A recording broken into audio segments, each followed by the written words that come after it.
여보, 이번 출장은 길어야 3일이면 돌아올 거예요. 2013년 4월의 어느 봄날, 남편은 여느 때처럼 환하게 웃으며 출근했습니다. 그날도 저는 평소처럼 남편의 와이셔츠 단추를 채워주었고 넥타이를 매만져 주었죠. 그리고 그날이 마지막이었습니다. 11년이 흘렀습니다. 법원은 남편의 사망을 선고했고 저는 38의 나이에 호르미가 되었습니다.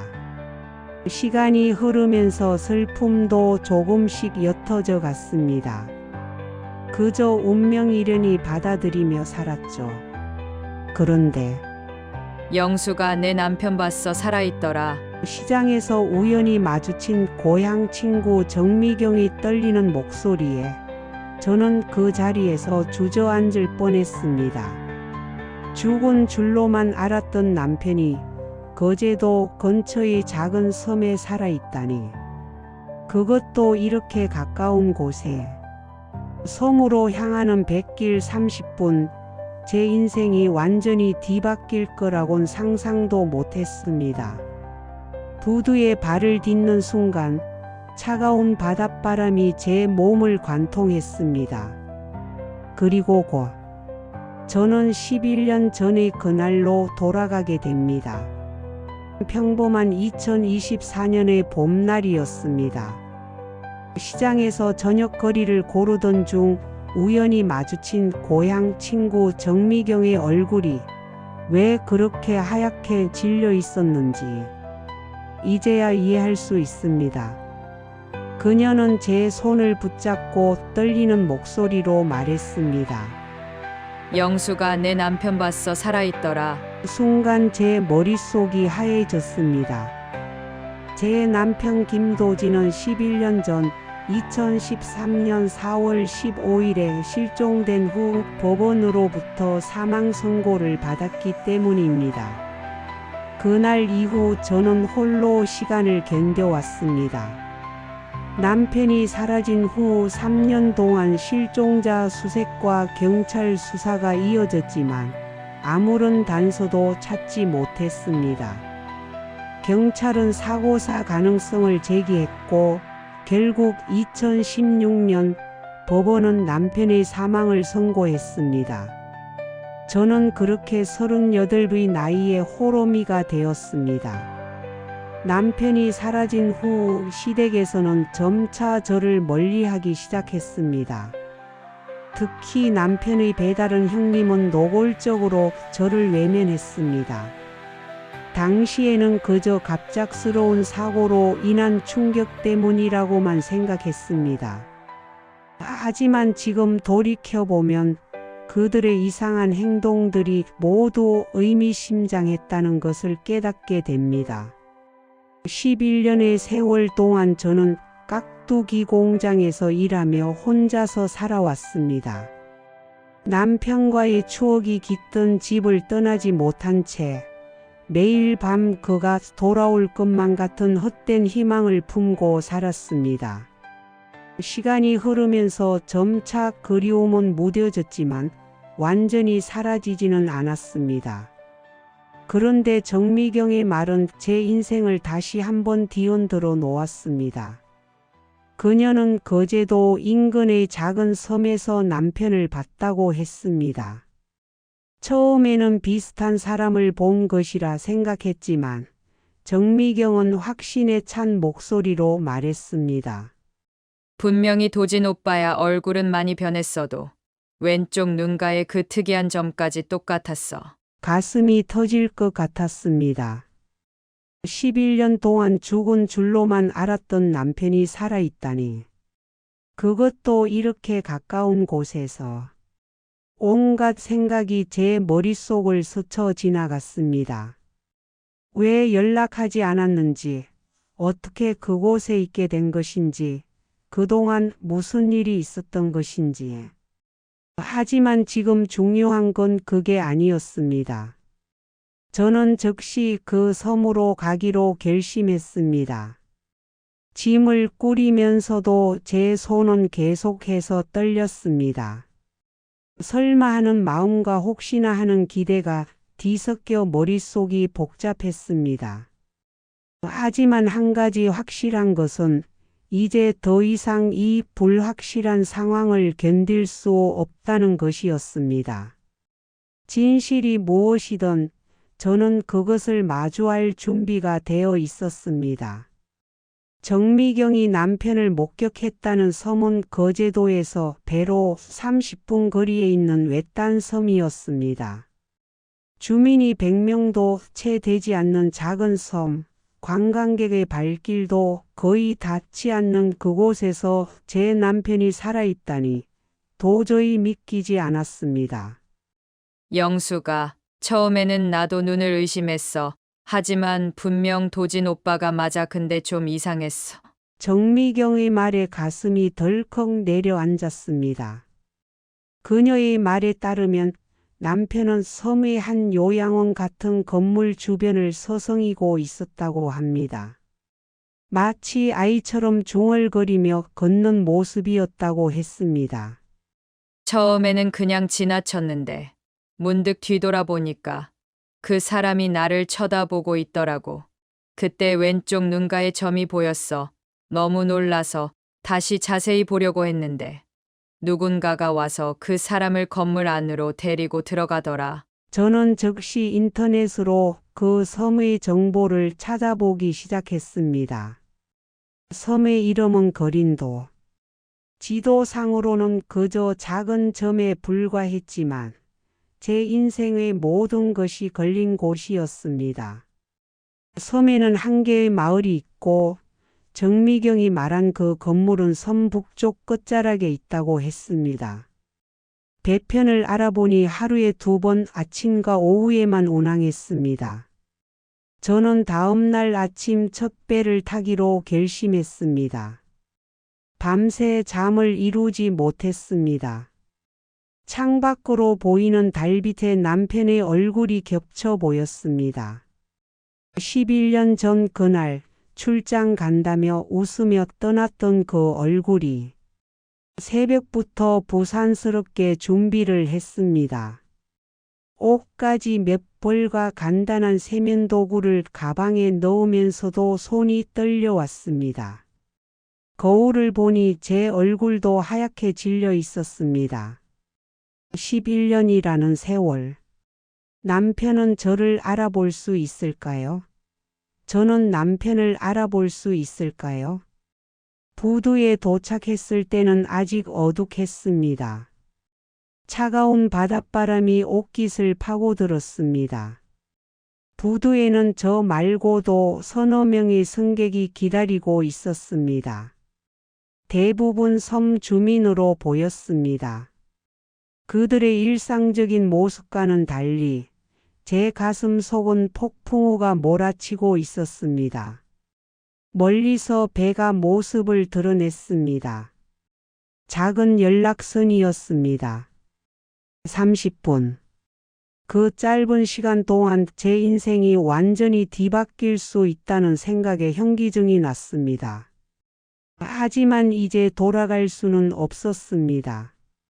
진실이 무엇이든 저는 그것을 받아들일 준비가 되어 있었습니다. 배에 오르면서 마지막으로 하늘을 올려다 보았습니다.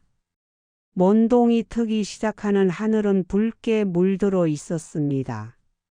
마치 저의 격정적인 마음을 대변하듯이. 거린도에 발을 내딛는 순간 차가운 공기가 온몸을 감쌌습니다. 섬은 생각보다 훨씬 황량했습니다. 좁은 시멘트 길 양옆으로 낡은 집들이 드문드문 보였고 간간히 마주치는 주민들은 낯선 제 모습을 의아하게 쳐다보았습니다. 정미경이 알려준 대로 섬 북쪽으로 걸음을 옮겼습니다. 약 20분을 걸었을까? 작은 언덕 너머로 회색빛 3층 건물이 모습을 드러냈습니다. 거린요양원이라고 쓰인 간판은 비바람에 많이 퇴색되어 있었습니다. 건물 주변으로는 높은 담장이 둘러쳐져 있었고 정문에는 늘 잠겨 있는 듯한 무거운 철문이 있었습니다. 철문 옆의 인터폰을 누르자 잠시 후 중년 여성이 나왔습니다. 저는 떨리는 목소리로 말했습니다. 면회 왔습니다. 그녀는 의심스러운 눈초리로 저를 바라보더니 누구를 찾으시나요? 물었습니다. 순간 머뭇거렸습니다. 남편의 이름을 말해야 할지 아니면 다른 방법이 있을지. 그때였습니다. 건물 뒤편 정원에서 들려오는 웃음소리.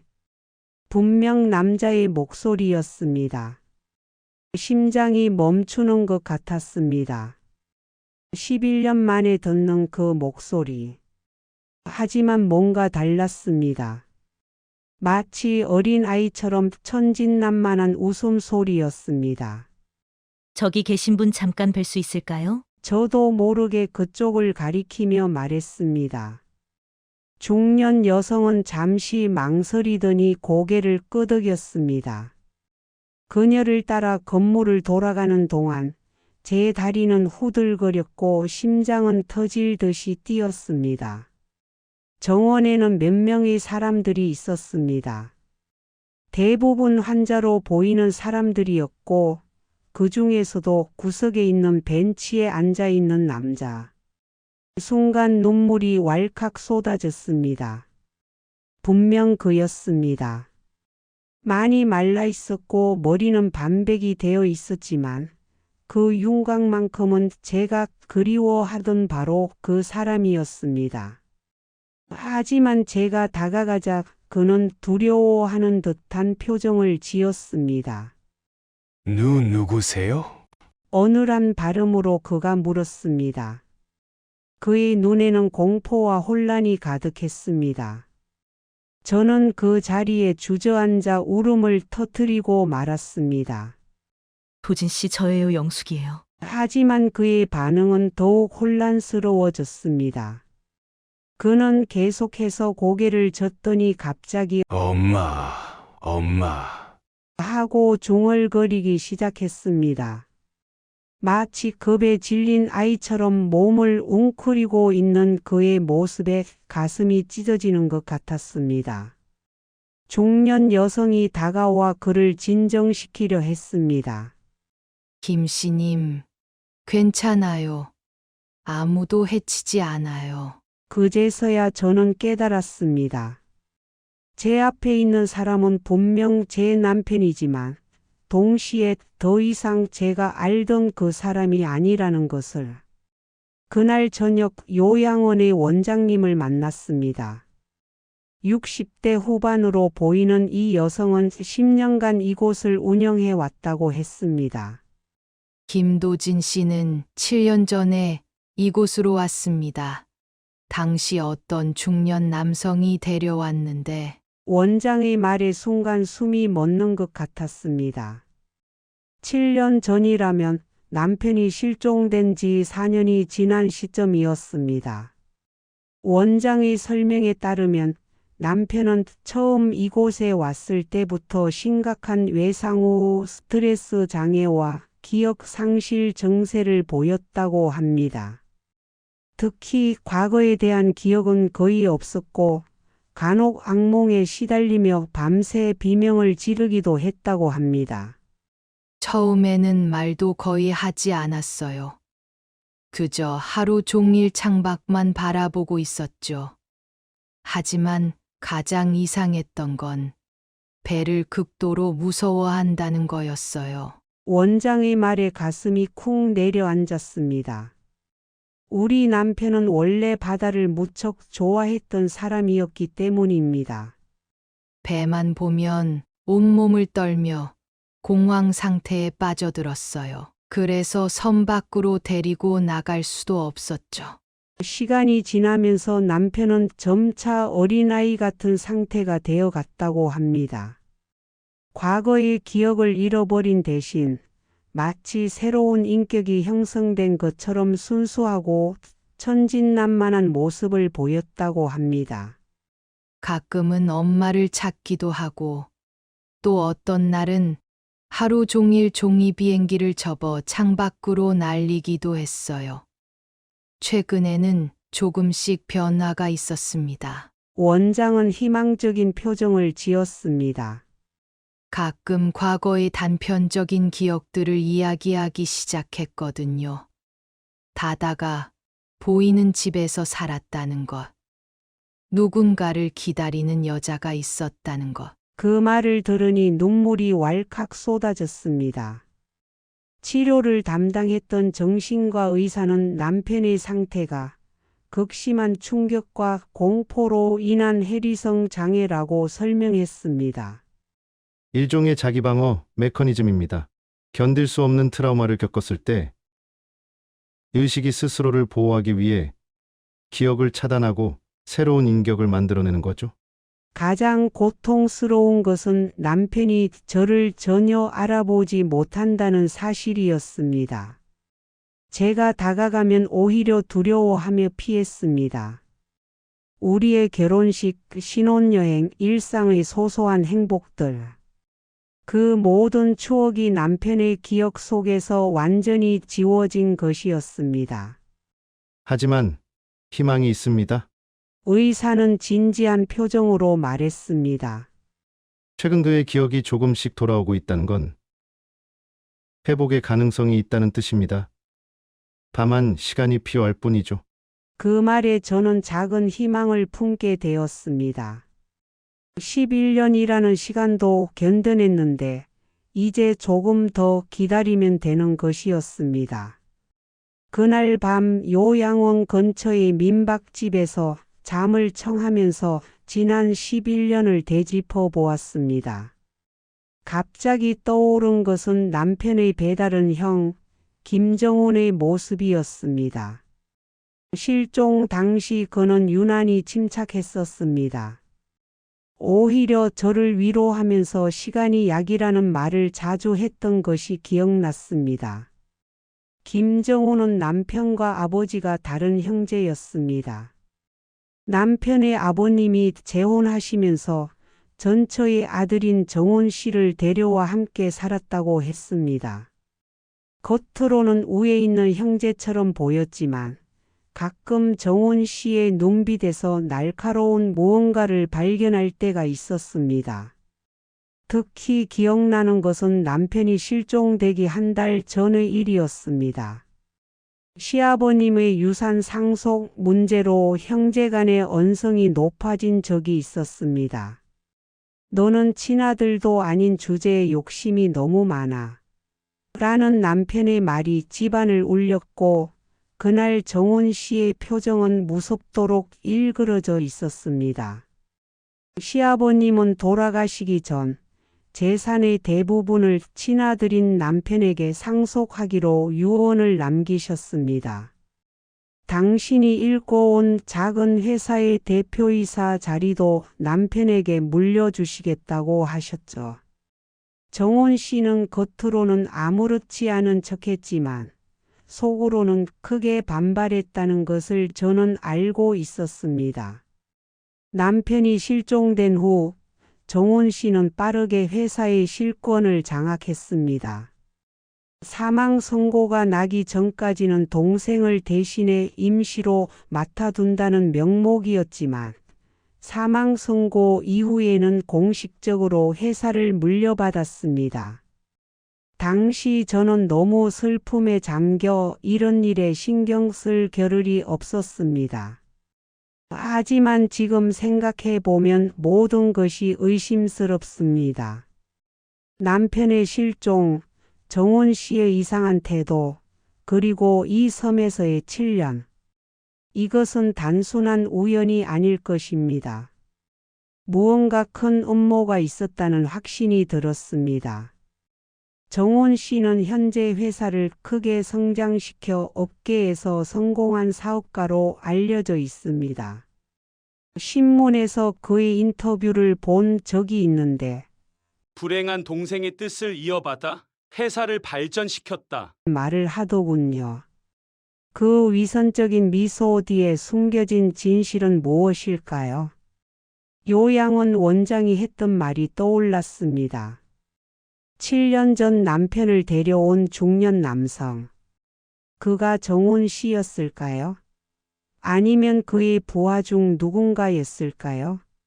한 가지 확실한 것은 이제 더 이상 이 비밀은 감춰질 수 없다는 것입니다. 밤새 잠을 이루지 못하고 창밖을 바라보았습니다. 멀리서 들려오는 파도 소리가 마치 남편의 슬픈 울음처럼 들렸습니다. 기다려요.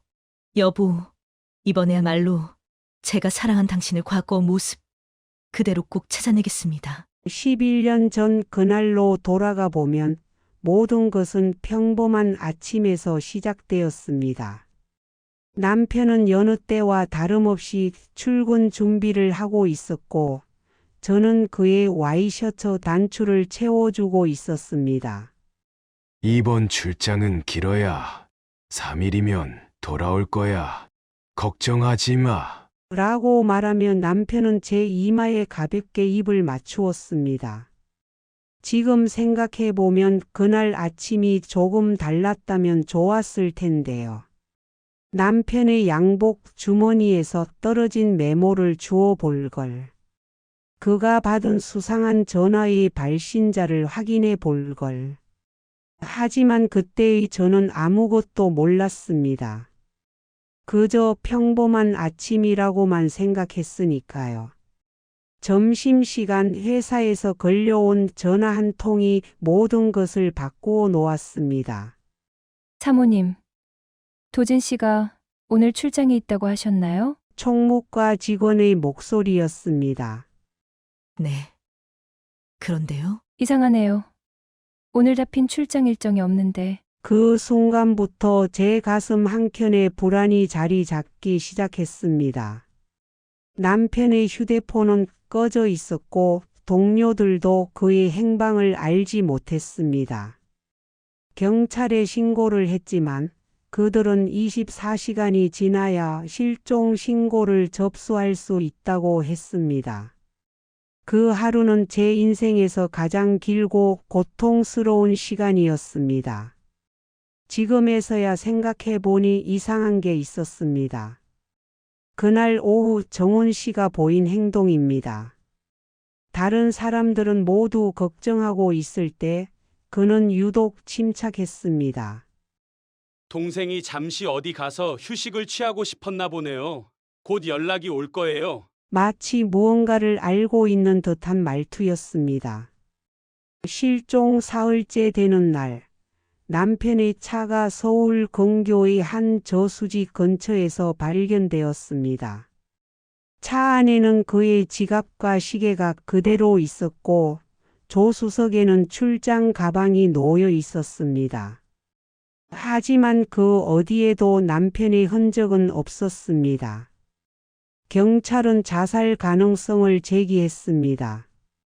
하지만 저는 동의할 수 없었습니다. 그날 아침 남편의 모습에서 자살을 암시하는 어떤 징후도 없었기 때문입니다.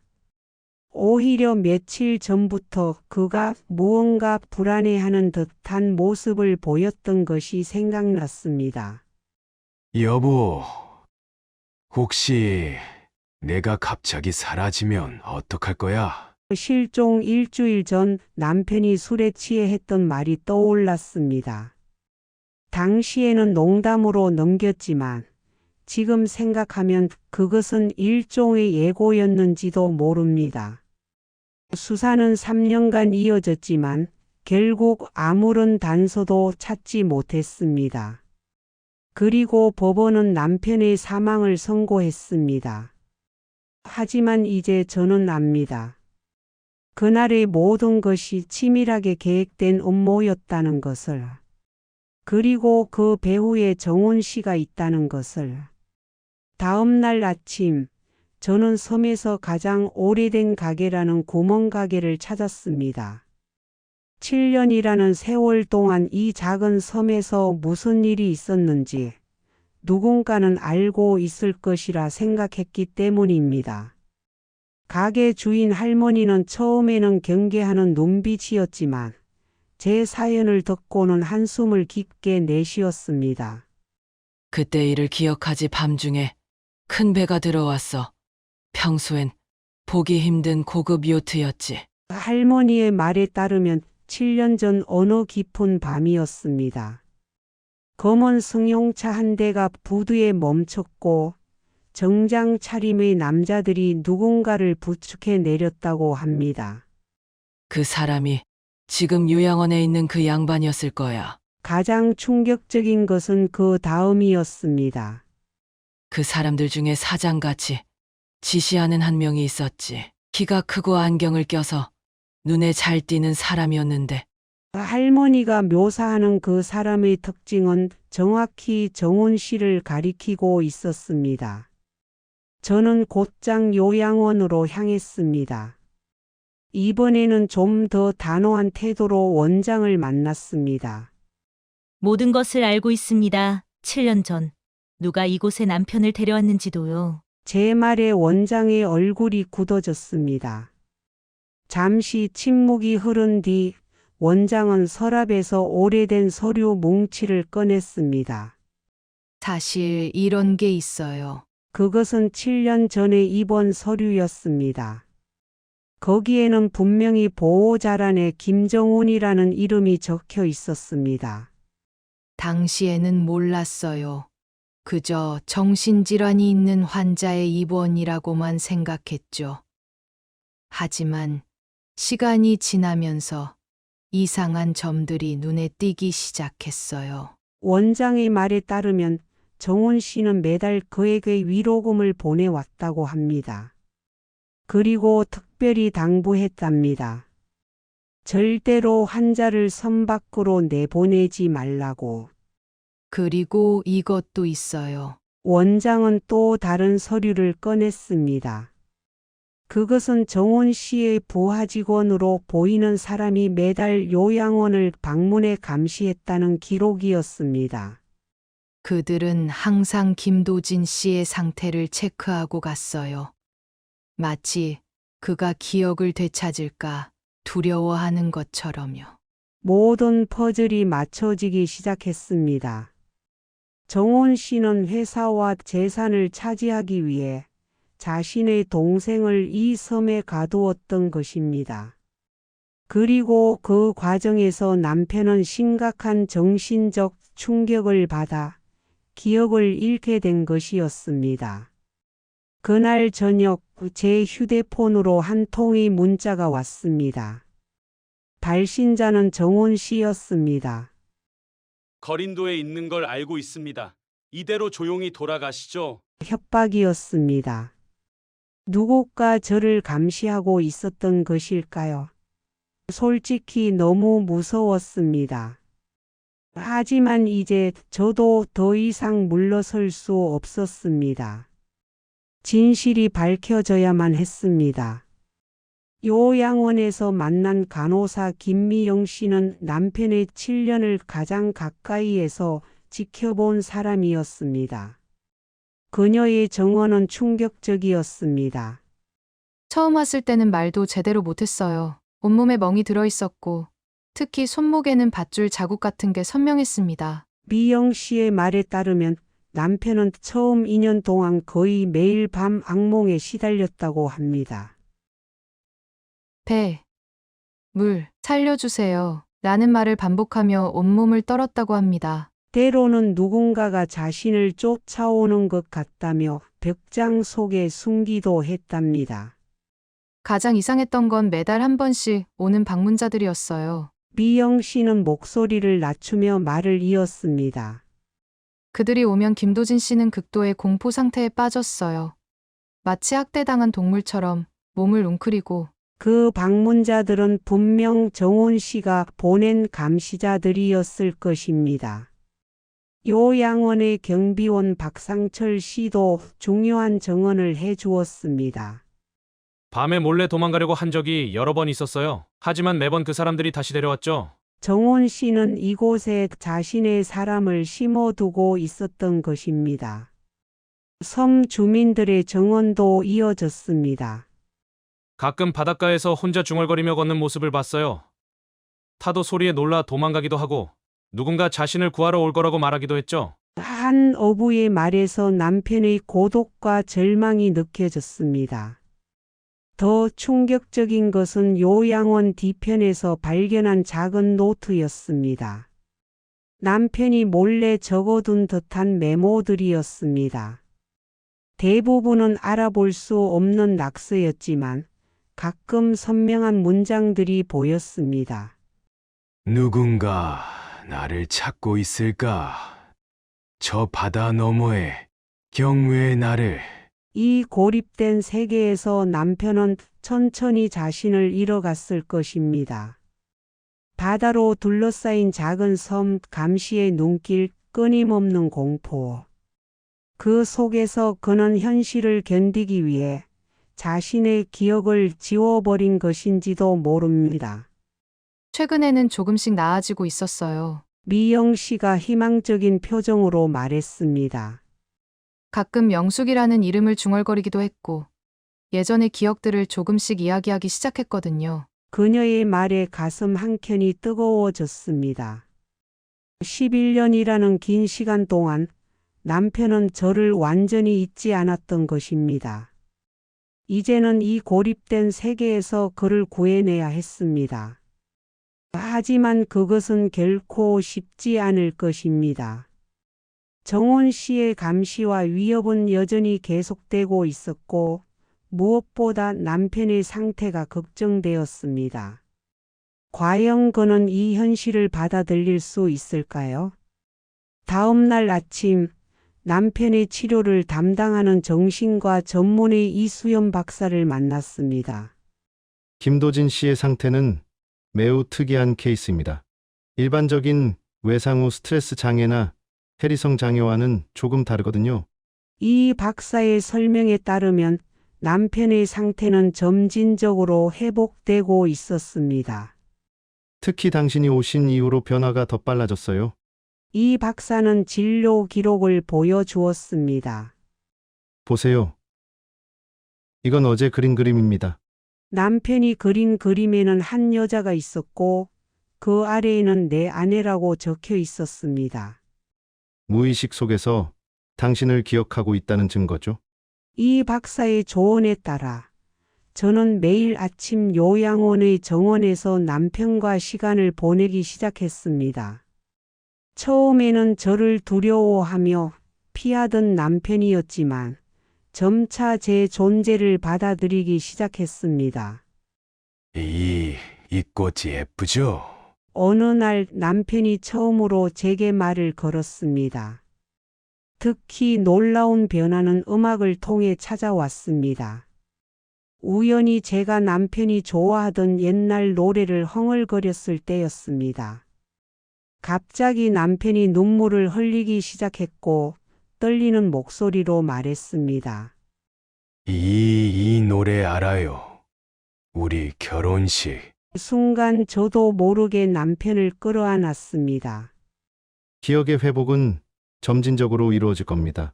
이 박사는 말했습니다. 하지만 너무 서두르면 안 됩니다. 트라우마의 기억도 함께 돌아올 수 있거든요. 그의 말대로 가끔 남편은 갑자기 공황 상태에 빠지기도 했습니다. 특히 배 고동 소리가 들릴 때면 온몸을 떨며 두려워했습니다. 그럼에도 희망은 있었습니다. 남편은 조금씩 자신의 정체성을 되찾아가고 있었습니다. 어느 날은 제 이름을 불렀고 또 어느 날은 우리가 살던 집의 모습을 그려 보이기도 했습니다. 비록 온전한 기억은 아니었지만 조각조각 남아있는 추억들이 하나둘 모이기 시작했습니다. 영숙 씨. 어느 날 남편이 제 이름을 또렷하게 불렀습니다. 미안해요. 기억이 잘 안 나요. 하지만 당신이 내 사람이란 건 알아요. 그 순간 11년의 시간이 한순간에 녹아내리는 것 같았습니다. 하지만 이런 변화는 또 다른 위험을 의미했습니다. 남편의 기억이 돌아올수록 정원 씨의 범죄가 드러날 가능성도 커지는 것이었으니까요. 실제로 요양원에 대한 감시의 눈길은 더욱 날카로워졌고 정훈 씨의 협박도 계속되었습니다. 하지만 이제 저는 두렵지 않았습니다. 남편과 저는 다시 서로를 찾아가고 있었고 그 어떤 위협도 우리를 갈라놓을 수 없을 것입니다. 괜찮아요, 여보. 이제 제가 당신을 지킬 거예요. 정훈 씨의 범죄를 밝히기 위한 법적 투쟁이 시작되었습니다. 처음으로 찾아간 곳은 거제경찰서였습니다. 11년 전 남편의 실종 사건을 담당했던 형사는 이미 퇴직했지만 당시의 수사 기록은 그대로 남아 있었습니다. 사실 당시에도 의심스러운 정황들이 있었습니다. 새로 사건을 맡은 박 형사가 말했습니다. 특히 실종 당일 김도진 씨의 차량이 발견된 저수지 근처에서 목격된 검은색 승용차의 행적이 수상했죠. 하지만 당시에는 결정적 증거를 찾지 못했습니다. 이제 우리에게는 새로운 증거들이 있었습니다. 요양원의 입원 서류, 정훈 씨의 이름으로 된 각종 서류들, 그리고 무엇보다 살아있는 남편이 있었습니다. 하지만 수사는 쉽지 않았습니다. 정훈 씨는 이미 유력 기업인이 되어 있었고 강력한 법률팀을 보유하고 있었습니다. 증거를 더 확보해야 합니다. 박 형사의 조언이었습니다. 특히 7년 전 거린도로 오게 된 경위, 그리고 그 과정에서 가해진 폭행이나 감금의 증거가 필요합니다. 저는 요양원 직원들과 섬 주민들의 증언을 모으기 시작했습니다. 가장 큰 전환점은 정훈 씨의 전 비서를 찾아냈을 때였습니다. 더 이상 죄책감을 안고 살 수 없어서요. 그는 7년 전의 모든 일을 증언했습니다. 어떻게 남편을 납치했는지, 어떻게 이 섬으로 데려왔는지 모든 것을 상세히 털어놓았습니다. 사장님이 지시했습니다. 동생을 없애버리라고. 처음에는 죽이려고 했는데 차마 그러지는 못하고 이 섬으로 데려왔습니다. 그의 증언은 녹음되었고 이것이 결정적 증거가 되었습니다. 경찰은 즉시 수사에 착수했습니다. 정훈 씨의 회사와 자택에 대한 압수수색이 이루어졌고 관련자들에 대한 조사가 시작되었습니다. 하지만 정훈 씨는 이미 한 발 앞서 있었습니다. 수사가 시작되기 직전 그는 해외로 도피한 것입니다. 국제형사경찰기구 인터폴의 수배를 요청했습니다. 박 형사가 말했습니다. 이제 도망칠 곳은 없을 겁니다. 하지만 저는 알고 있었습니다. 이것은 시작에 불과하다는 것을. 정훈 씨가 가진 막대한 자금력과 인맥을 생각하면 그를 붙잡는 것은 결코 쉽지 않을 것입니다. 그럼에도 희망은 있었습니다. 정훈 씨의 범죄가 세상에 알려지면서 그동안 침묵하고 있던 다른 증인들도 하나둘 나타나기 시작했기 때문입니다. 우리가 반드시 진실을 밝혀낼 거예요. 박 형사의 말에 저는 고개를 끄덕였습니다. 이제 정의는 실현될 것입니다. 정훈 씨의 범죄가 세상에 알려지면서 가족들의 반응도 제각각으로 나뉘었습니다. 시어머니는 충격으로 쓰러져 병원에 입원하셨고 시댁의 친척들은 저마다 다른 입장을 보이기 시작했습니다. 난 처음부터 정훈이가 수상하다고 생각했어. 남편의 작은 아버지는 경찰 조사에서 이렇게 증언했습니다. 동생의 실종 이후 회사를 장악하는 과정이 너무 빨랐거든. 하지만 막상 증거도 없고 가족 간의 일이라 쉽게 말을 꺼낼 수가 없었지. 반면 정훈 씨의 친인척들은 다른 입장이었습니다. 영숙 씨가 너무한 거 아닙니까? 정훈이가 그럴 리가 없어요. 분명 무슨 오해가 있을 거예요. 심지어 어떤 친척들은 제가 돈을 노리고 이런 일을 꾸몄다는 악의적인 소문을 퍼뜨리기도 했습니다. 가장 마음 아픈 것은 시어머니의 반응이었습니다. 내가 잘못 키웠나? 어디서부터 잘못된 걸까? 병원 침대에 누워 흐느끼시는 어머님을 보며 이 사건이 단순히 두 형제만의 일이 아님을 깨달았습니다. 한 가족 전체가 무너지고 있었습니다. 숨겨진 가족사도 하나둘 드러나기 시작했습니다. 정훈이는 어릴 때부터 외로웠어. 시어머니의 말씀이었습니다. 새엄마 밑에서 자라는 게 쉽지 않았을 텐데. 하지만 그래도 이렇게까지. 어머님의 말씀에서 오랜 세월 쌓인 미안함과 안타까움이 느껴졌습니다. 가족 모임에서는 이제 서로 눈도 마주치지 못하는 상황이 되었습니다. 한때는 화목했던 식구들이 이제는 서로를 의심하고 경계하게 된 것입니다. 명절이면 모여 웃고 떠들던 그 집안은 이제 완전히 둘로 갈라져 버렸습니다. 특히 힘든 것은 아이들이었습니다. 사촌간인 아이들은 이제 서로 만나지도 못하게 되었고 어른들의 갈등을 이해하지 못한 채 혼란스러워했습니다. 엄마, 우리 왜 이제 할머니 댁에 안 가요? 아이들의 순수한 질문에 답하기가 너무나 어려웠습니다. 가족의 균열은 점점 더 깊어져만 갔습니다. 이제는 단순히 정훈 씨의 범죄를 밝히는 것을 넘어서 무너진 가족의 신뢰를 어떻게 회복할 수 있을지가 더 큰 과제로 다가왔습니다. 과연 우리 가족은 다시 예전처럼 될 수 있을까요? 남편의 기억은 마치 깨진 거울처럼 조각조각 흩어져 있었습니다. 어떤 날은 선명하게 과거를 떠올리다가도 또 어떤 날은 완전히 잊어버리곤 했습니다. 이수연 박사의 도움으로 시작된 기억 회복 치료는 천천히 하지만 꾸준히 진행되었습니다. 오늘은 실종 당일의 기억에 대해 이야기해 보겠습니다. 이 박사의 상담실에서 남편은 떨리는 목소리로 말을 이어갔습니다. 자검은 차가 갑자기 나타났어요. 형과 낯선 사람들이. 그러다 갑자기 남편은 온몸을 부들부들 떨기 시작했습니다. 이 박사는 재빨리 상담을 중단했습니다.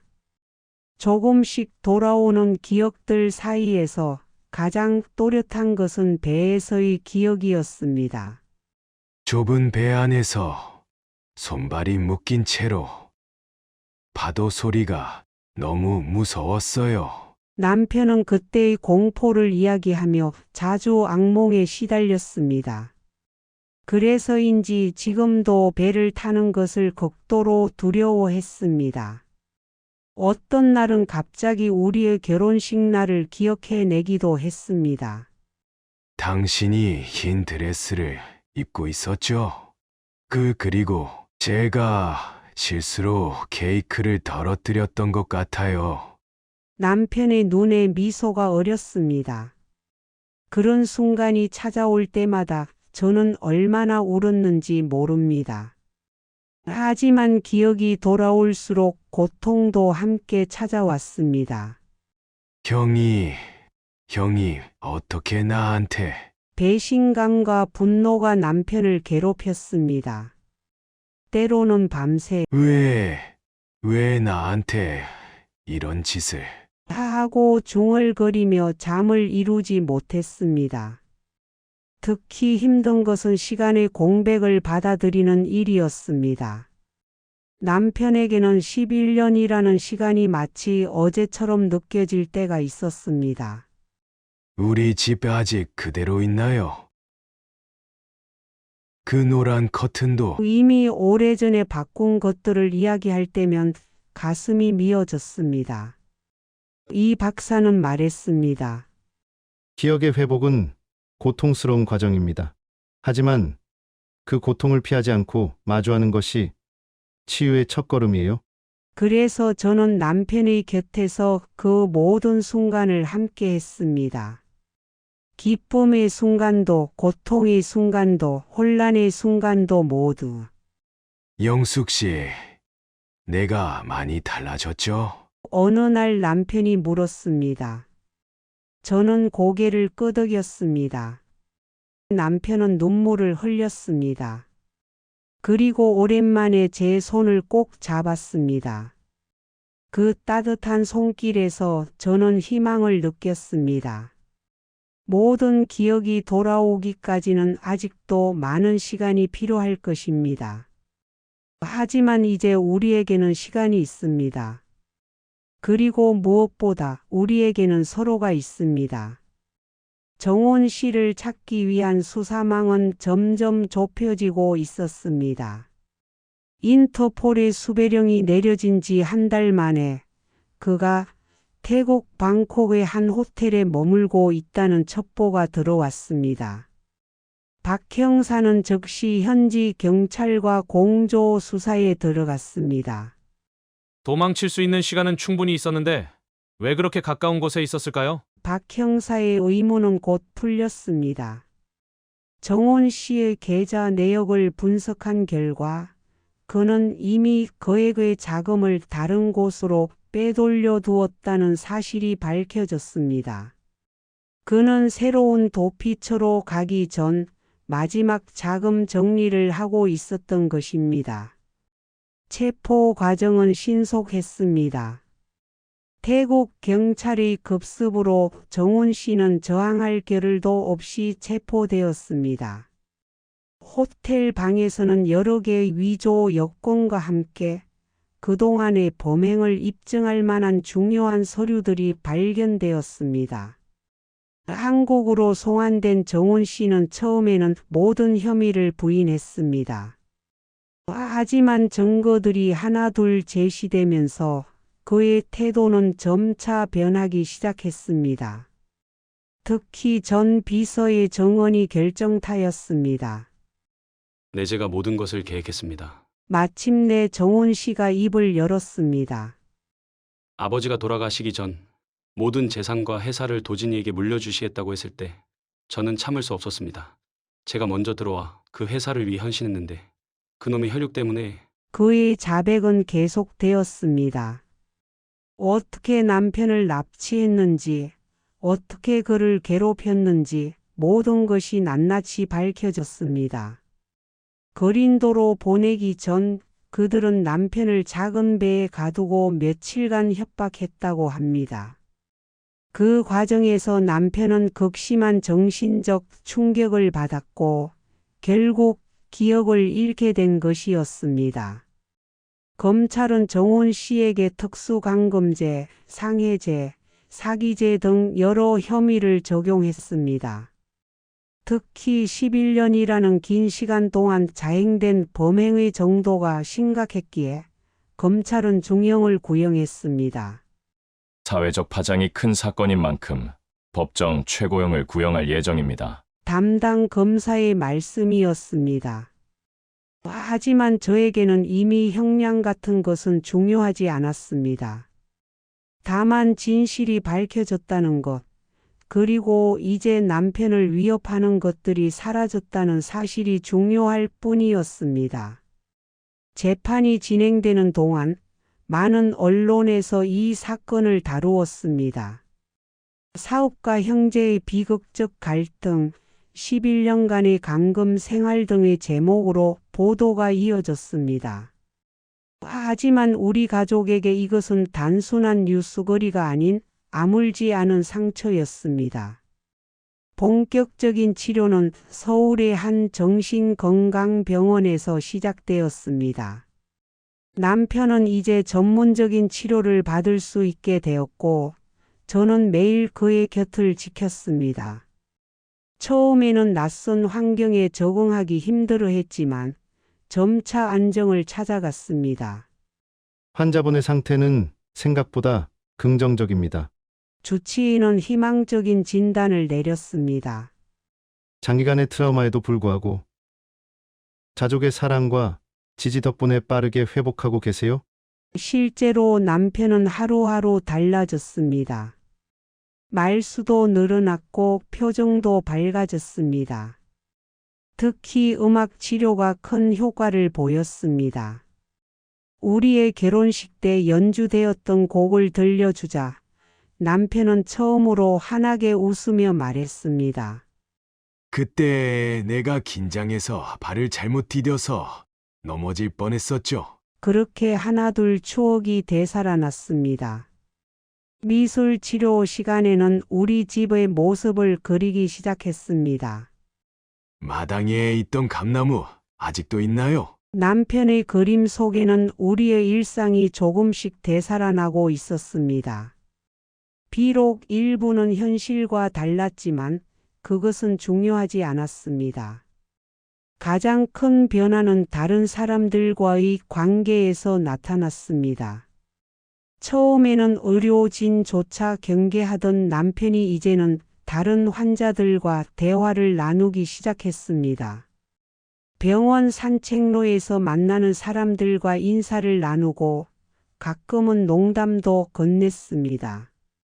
여보, 나 이제 괜찮아질 것 같아요. 어느 날 밤 남편이 조용히 말했습니다.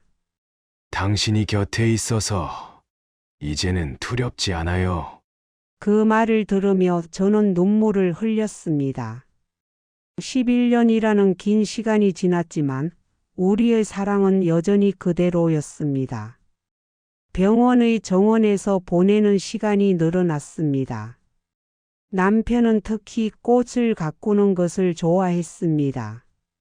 이 꽃들처럼 나도 다시 피어날 수 있을까요? 그의 물음에 저는 확신을 담아 대답했습니다. 당연하죠. 우리는 이미 새로운 봄을 맞이하고 있잖아요. 치료진들은 남편의 회복 속도에 놀라워했습니다. 물론 여전히 힘든 순간들도 있었습니다. 갑자기 찾아오는 악몽, 예기치 못한 공황 발작. 하지만 그때마다 우리는 함께 그 순간을 이겨냈습니다. 이제는 혼자가 아니었으니까요. 사랑은 가장 강력한 치유제입니다. 주치의의 말씀처럼 우리의 사랑은 모든 상처를 치유하는 힘이 되었습니다. 비록 천천히 조금씩이지만 우리는 확실히 앞으로 나아가고 있었습니다. 완전한 회복으로 가는 길은 여전히 멀었습니다. 남편의 상태는 많이 좋아졌지만 예상치 못한 순간에 불쑥 찾아오는 트라우마의 흔적들이 있었습니다. 특히 비 오는 날이면 더욱 심해졌습니다. 빗소리가 그날의 파도 소리를 떠올리게 한다고 했습니다. 난 아직도 그 배 안에 있는 것 같아요. 폭풍우가 치던 어느 밤 남편은 떨리는 목소리로 말했습니다. 손발이 묶인 채로 캄캄한 어둠 속에서 그런 날이면 저는 밤새 남편의 손을 잡고 있어야 했습니다. 그의 소나기에 힘이 빠질 때까지. 가족 관계의 회복은 더욱 어려웠습니다. 정훈 씨의 재판이 진행되면서 친척들 사이의 갈등은 더욱 깊어졌습니다. 어떤 이들은 여전히 정훈 씨의 편에 서서 우리를 비난했고 또 다른 이들은 죄책감에 시달렸습니다. 특히 시어머님의 상태가 좋지 않았습니다. 내가 낳은 아들이 이런 짓을, 그것도 형제한테. 어머님은 두 아들 모두를 잃은 것 같다며 괴로워하셨습니다. 때로는 남편을 보면서 오히려 더 괴로워하시는 것 같았습니다. 남편의 직장 문제도 있었습니다. 11년이라는 공백 기간 동안 세상은 많이 변해 있었습니다. 예전에 그가 알던 기술들은 이제 쓸모없게 되어 있었고 새로운 것들을 배우기에는 아직 건강이 따라주지 않았습니다. 나는 이제 뭘 할 수 있을까? 남편의 한숨 속에는 깊은 상실감이 묻어 있었습니다. 삶의 한가운데에서 갑자기 사라졌다가 돌아온 그에게 세상은 너무나 낯설고 버거운 곳이 되어 있었습니다. 용서의 문제도 있었습니다. 남편은 형을 용서해야 할지 말아야 할지 갈등했습니다. 그래도 형인데. 하면서도 배신의 아픔을 떨쳐내지 못했습니다. 그 복잡한 감정은 치유 과정에서 가장 큰 걸림돌이 되었습니다. 법적 절차는 끝났지만 마음의 상처는 여전했습니다. 재산 문제도 아직 정리되지 않았고 회사의 미래도 불확실했습니다. 많은 것들이 제자리를 찾아가는 듯 했지만 동시에 많은 것들이 영원히 잃어버린 것 같기도 했습니다. 그래도 우리는 희망을 놓지 않았습니다. 이제는 함께니까 어떤 어려움도 이겨낼 수 있을 것이라 믿었습니다. 울같이 새로 시작해요. 저의 이 말에 남편은 조용히 고개를 끄덕였습니다. 결국 우리는 고향을 떠나기로 했습니다. 너무나 많은 기억과 상처가 있는 이 도시를 벗어나 새로운 곳에서 다시 시작하고 싶었습니다. 목적지는 제주도였습니다. 바다가 있는 곳이지만 남편은 이상하게도 제주도의 바다는 두렵지 않다고 했습니다. 이 바다는 달라요. 평화롭고 따뜻해요. 제주에 도착한 첫날, 남편은 조용히 바다를 바라보며 말했습니다. 더 이상 공포에 질린 눈빛이 아니었습니다. 오히려 그의 눈에는 작은 희망의 빛이 어려 있었습니다. 우리가 선택한 집은 조용한 마을의 작은 농가였습니다. 앞마당에는 감귤 나무가 있었고 뒤뜰에는 작은 텃밭을 만들 수 있는 공간이 있었습니다. 여기서라면 다시 시작할 수 있을 것 같아요. 남편의 말에는 확신이 담겨 있었습니다. 새로운 생활은 생각보다 빠르게 자리를 잡았습니다. 남편은 텃밭을 가꾸는 일에 푹 빠졌고 저는 마을의 작은 가게에서 일을 시작했습니다. 우리의 하루하루는 단순했지만 평화로웠습니다. 특히 기쁜 것은 남편이 점점 더 활기를 찾아가는 모습이었습니다. 이제는 마을 주민들과도 자연스럽게 어울리기 시작했고 가끔은 동네 노인회관에 가서 바둑을 두기도 했습니다. 그의 웃음소리가 점점 더 자주 들려오게 되었습니다. 우리 내년에는 감귤 농사도 지어볼까요? 어느 날 남편이 제안했습니다. 그동안 잃어버렸던 미래에 대한 계획을 다시 세우기 시작한 것입니다. 비록 작은 꿈이었지만 그것은 우리에게 큰 의미가 있었습니다. 가끔 서울에서 찾아오는 남편의 주치의는 그의 회복 상태에 놀라워했습니다. 자연과 함께하는 생활이 최고의 치료제가 된 것 같네요. 실제로 남편의 악몽은 크게 줄었고 공황 발작도 거의 사라졌습니다. 물론 여전히 해결해야 할 문제들이 있었습니다. 회사와 재산에 관한 법적 문제들, 가족들과의 관계. 하지만 이제 우리는 그것들을 천천히 하나씩 해결해 나갈 수 있다는 믿음이 있었습니다. 영수 씨, 어느 저녁 노을을 바라보며 남편이 말했습니다. 고마워요. 당신이 있어서 내가 다시 살 수 있었어요. 그 말에 저는 아무 대답도 하지 못했습니다. 그저 남편의 손을 꼭 잡았을 뿐입니다. 이제 우리의 새로운 삶이 시작되었습니다. 그리고 저는 믿습니다. 이 평화로운 섬에서 우리는 진정한 치유와 행복을 찾을 수 있으리라는 것을. 2025년 1월 우리의 제주 생활도 어느덧 6개월이 지났습니다. 창밖으로 보이는 감귤 나무에는 노란 열매가 주렁주렁 매달려 있고 남편이 가꾸는 텃밭은 겨울 채소들로 가득합니다. 겉으로 보기에 우리의 삶은 평화롭기 그지없습니다. 하지만 여전히 우리 앞에는 많은 과제들이 남아 있습니다. 정훈 씨의 항소심이 진행 중이고 회사의 미래도 불확실합니다.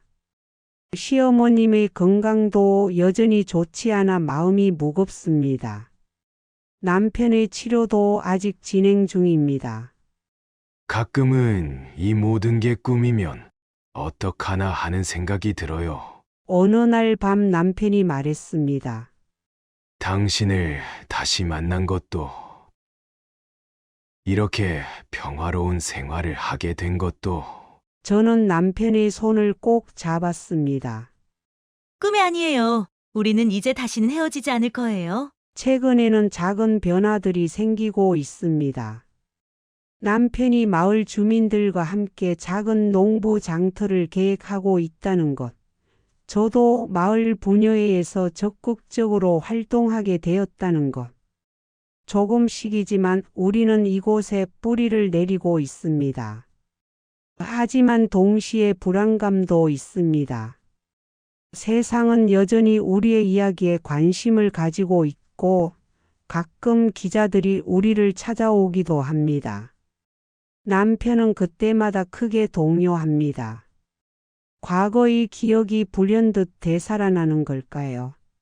언젠가는 모든 게 괜찮아질까요? 남편의 질문에 저는 확신을 담아 대답합니다. 네, 반드시 그럴 거예요. 비록 당장은 알 수 없는 미래지만 우리에게는 서로가 있습니다. 그것만으로도 충분합니다. 요즘 남편은 일기를 쓰기 시작했습니다. 잃어버린 시간들을 기록하고 새로운 날들을 써내려가는 것입니다. 언젠가 이 이야기가 누군가에게 희망이 될 수 있을까요? 남편의 물음에 저는 고개를 끄덕였습니다. 앞으로도 우리의 길은 평탄하지만은 않을 것입니다. 하지만 이제 우리는 알고 있습니다. 어떤 어려움이 찾아와도 함께라면 이겨낼 수 있다는 것을. 11년의 이별을 견뎌낸 우리니까요. 저는 매일 밤 같은 기도를 드립니다. 우리의 평화로운 일상이 계속되기를, 남편의 미소가 더욱 환해지기를, 그리고 우리의 사랑이 영원하기를. 때로는 두렵고 때로는 불안하지만 그래도 우리는 계속해서 앞으로 나아갈 것입니다. 하나 고민이 있다면 바로 정훈 아버님입니다. 이제 모든 것을 반성하고 선처를 구하고 나섰고요. 남편도 건강이 꽤 회복이 되어서 용서를 할까 고민 중에 있습니다. 저는 사실 그 파렴치한 계획들이 괘씸해서라도 꼭 큰 벌을 받았으면 좋겠다 싶은데요. 남편이 용서하더라도 아직 정신이 온전치 못한 남편한테 숨겨서라도 정훈 아버님에 대한 복수를 할까 싶어요. 여러분 생각은 어떠신가요?